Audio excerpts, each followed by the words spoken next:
Dari mana? Terima, ya, ragu, acu tak acu, nggak merasa nggak butuh, tidak. Ini tidak butuh, ini merasa tidak butuh. Punya cara sendiri, investasi lah atau apalah. Terus ini tolak. Pengalaman buruk.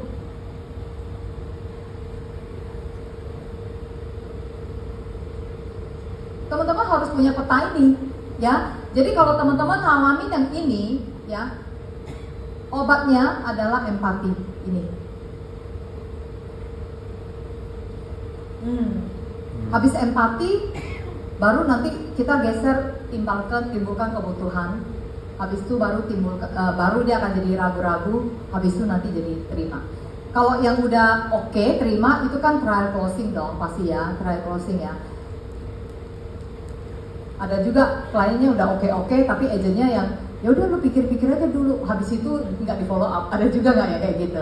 Yang namanya orang udah mau, harus kita yang bungkus. Nggak mungkin kliennya ngaku sendiri, ya udah gua mau yang itu deh, gua mau yang itu. Emang beli makanan, beli baju, kagak ya. Namanya kalau klien udah sinyalnya tidak ada penolakan, masih ada pertanyaan. Kalau tidak ada pertanyaan, saya yang punya pertanyaan. Seperti itu kan, trial closing, ya kan? Nah, kalau yang acu tak acu, yang tolak harus empati, nggak boleh kasih solusi, nggak usah kasih bukti, nggak usah kasih apa, ya. Nah, kalau yang yang ragu kan kasih bukti. Kalau dia ragu-ragu tentang concernnya apa, ya udah kasih solusi.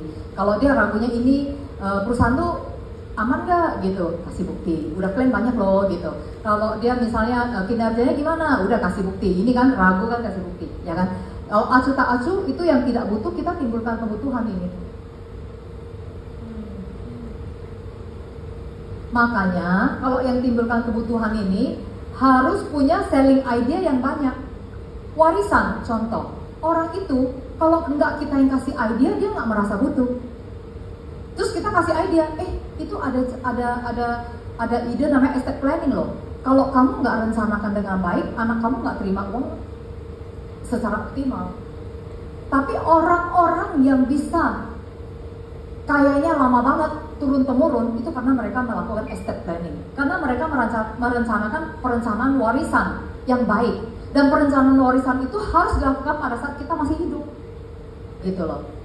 Dan kalau kita rencanakan dengan baik, kita bisa kasih jauh-jauh lebih banyak. Itu kan timbulkan kebutuhan sebenarnya, betul ya. Kalau misalnya dia nggak merasa butuh asuransi sakit kritis, kita yang kasih tahu dia, gitu, ya kan? Ada nggak yang udah beli hospital udah aman-aman aja, saya ganggu lagi kan? Saya timbulkan kebutuhan dia mengenai sakit kritis, gitu. Makanya dia bisa ambil sakit kritis. Harus kita yang timbulkan kebutuhan, ya. Jadi teman-teman kalau prospek orang yang kayak tadi yang mau investasi kos-kosan segala macam, dia di sini. Jadi kalau teman-teman tahu petanya, teman-teman akan kasih obat yang benar. Ya. Gitu. Ya. Jangan orang yang masih nggak butuh